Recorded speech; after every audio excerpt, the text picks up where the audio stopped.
Halos libo ka mga personahe gikan sa Police Regional Office 12 ang gideploy alang sa seguridad sa eleksyon karong Lunes. Samtang gipaniguro sab sa COMELEC kasundaluhan ug Philippine Coast Guard sa riyon nga mahimong hapsay ang piniliay.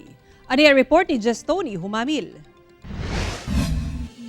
Gisugdan na og deploy ang nagkadaiyang security forces sa Socsarjan nga gilangkuban sa kapulisan, kasundaluhan og Philippine Coast Guard ngadto sa nagkadaiyang lugar sa rehiyon alang sa eleksyon karong Lunes. Kini ato sa send-off ceremony nga gipahigayon sa PRO 12 Grandstand sa General Santos City.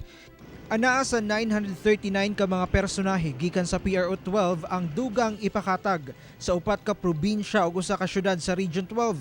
Kiniaron sa pagsiguro nga mamahimong luwas ug hapsay ang adlaw sa piliay. Lakip sa gitutukan sa kapulisan ang mga lugar nga gikonsiderang election hotspot sa rehiyon. We discuss our preparation.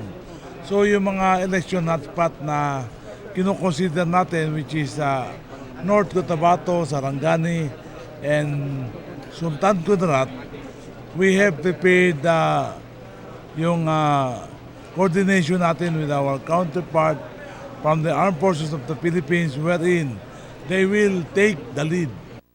Nakigalay na sabkuno sila sa kasundaluhan og Philippine Coast Guard aron pahugtan ang mga checkpoint sa palibot sa rehiyon ug pagsiguro nga walay magsamok-samok sa eleksyon. To ensure that all intelligence information gathered from the ground and other foreseeable dangers that might happen this coming May 9 election will be countered by our security forces. Gipanigurado sab sa COMELEC Region 12 nga andam na sila karong Lunes. 90% of our preparation. There are only two activities that we will be conducting.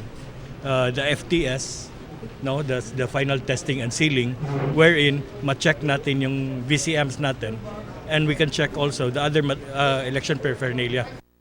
Kauban si Gary Balantay sa kamera. Ako si Tony Humamil para sa One Mindanao.